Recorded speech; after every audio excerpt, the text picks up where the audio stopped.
ekirooto kino eno nga bwe nagambye agenda kuba ng'agula ettaka. Everybody who is watching, Damasco is soliciting money. You know, gwe nange fa bagenda okuba nga tujja tusonde zino sente okuba nga tutuukiriza omugugu oba tutuukiriza ekirooto ekiri ku bulamu bwa Sesanga Damasco. So allow me, ladies and gentlemen, welcome Sesanga Damasco, the artist, to come and talk to the media. Mukama waffe yeebazibwe. Ekisooka nebaza media houses zonna ezizze mikwano gyange baganda bange. Thank you so much for coming to make this a better day. N'okusingira ddala olwa cause gye nabannyonnyodde. Okutandikira ddala ennaku z'omwezi nga 23 July ntegese concert ku Golf Course Hotel. It is a VIP concert. Omulamwa gwayo kusota sente kugula ttaka. Lwaki tuligula? Emyezi nga esatu emabega nali nvuga Pastor Wilson Bugembe nga tugenda mu studio ewa Bomba. So after dropping him to studio nenvaawo ko nalina okugenda emuyenga to pick certain stuff. On my way back engeri gye nvuga emmotoka enkadde temuli AC nenzisendabirwamu nali mu traffic yawe Kabalagala. So all of a sudden, a young girl came and sat in my co-driver's seat. Nagulawo oluggi n'atuula. Ne ndowooza oba engeri gye ndimbi ayinza okuba nga mmanyi oba azze kumbuuzaako. Naye n'atandika okunnyonnyola emiwendo. Ndowooza abasinga bakitegeera nti yali yeetunda. Nannyonnyola prices, short, longo. N'agamba tujja kuweta ku kikubo ekyali awo waliwo guest house kumpimpi. So nembeera ina amazement naye nga tukyali mu traffic. So ne mubuuza watyanga saagala ku omulamwa gwange sikwebaka nawe naye kubuuzaayo ebibuuzo because I picked interest in finding out about her. Yali muwala mulungi. N'agamba ojja kumpa emitwalo 2 naye gimpeerewo kakase nti togenda kumbuuliza bwereere. So nalina mu kusente za Pastor Wilson Bugembe. Nenkwatako motoka sali nali muleza ku studio nenkwatako emitwalo 2 yali ansaba emitwalo 2 ne muwe emitwalo 2 ne mugamba maybe ne mugamba maybe today is your lucky day ngogenda kufuna ku sente zotakoleredde kinene. Nangamba oba oyagala kunsaddaaka ne mugamba genda ku simu yo ku Google typingemu about Sesanga Damasco. Na typinga mnangamba no wonder you a gospel artist. Ne mugamba yasone tutandika okwogera na nnyonnyola we yatandika okwetunda ku myaka 17. Yes. Mujukira bamala n'omulete. Yes. Yatandika okwetunda myaka 17 because of the family. Ne tuwogera awo. Ne mubuuza ebibuuzo bingi na nnyonnyola. So amidst the talk ne mubuuza muntu kigwali yagadde okusinkanako mu bulamu obwo. Luckily enough nangamba nti mu lockdown twali twakava mu lockdown.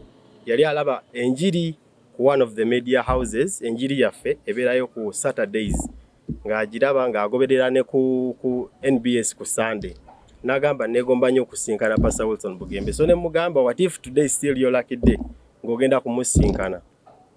Ne tuvuga nga takikiriza ne tugenda ku studio ne nyingira Musumba yali ali mu recordinga ne mugamba a minute waliwo omuntu gwenzize naye ne munnyonnyolamu. So after that day nga tumuvuga okumuzaayo pastor nansaba nangamba omwana oyo mufeeko mufule a project buli ofunanga sente zange ng'omujja ku street ng'omuwaayo here and there. So that is how I started the ministry. Nembeera nga nzirayo bwe nfuna sente nga mutwalirayo tugula different stuff naye kenyini ajja kubeerawo ku concert kwolwo. Kati as I kept on doing it nensinkana banne bangi nembeera nga mbeera exposed eri abaana babeetunda ne bafuuka mikwano gyange. You hear their stories. So nekinkwatako nnyo nemba nga sisobola kuyamba omu yekka. Abamu no babulirako ku Yesu, abamu nga kye beetaaga ddala si kuwuliriza nnyo bigambo bya Katonda nga yeetaaga mmere kyekyokka. So that is how I come up with an idea nti we tugattako slot eno mu project yaffe ya Changing Stories Uganda ey'okureachinganga out eri bakatezans abo oba be muyinza okuyita abaana abeetunda nga tubaskiringa okubawa ebintu emmere n'ebikozesebwa. Abamu abeera addicted nga yamanyire okuddayo ku street, abamu emmere ebejja kuggwawo addeyo kati nenfuna idea n'emikwano gyange nti ate watya bwe tutandika okuba skillinga differently ne tubayigiriza okutunga kola sabbuuni kola biki n'abanga bw'oba omujje ku street n'omubulira ku Yesu kale ne bw'aba tannamukkiriza at least omuskillinge omuwe watandikira bw'aliva kukuba osanga alijjukira Yesu mu maaso eyo bwe tutandika bwe tutyo nga tetulina ssente nnyo ziyinza kutandika kugula ttaka but ne ŋŋamba Katonda ampadde ekirabo nti ndi muyimbi so nkozesa eddoboozi lyange ekirabo ky'okuyimba so kati that is why the cause yes so kyonna kyatandikira wa musumba wange mu motoka awo nga ngambye to make this a project abasobola okujja mwebale wagala Damasco n'ensonga gyateese mu maaso gaffe. Damasco mumanyi kubanga ndowooza tannalokoka gye buvuddeko awo yaŋŋamba nti yalokoka mulaba so mulabye omutima gwe mulungi nnyo and is focused okulaba nga avaayo n'omulamu omulungi to skill women in our communities. Ebisigadde yajja obbinyonnyola oba skills kizaabawa but we are so excited about what God is doing through Damasco. So all of you guys, thank you for popularizing this concert. We know that it's going to come with a big harvest because of your support. So tuongere okumusabira n'olugendo lwe lwatandise lubeere lwa mukisa ne stories anaawanga okuyita mu nnyimba n'ebirala zibeere ennungi nga zikyusa obulamu bw'abantu bangi. Mukama abawenye omukisa. Nze Henry Waiswa, one of the pastors at the worship house, but particularly I've pastored Damasco. God bless you all. Amanya Ibrahim Serwadda, manager QC. Ensonga lwaki twegasse ku mukulu Damasco tutambudde naye olw'ensonga gye yaleeta ku board gye yaleeta mu ddira eriffe twasalawo tumwegatteko.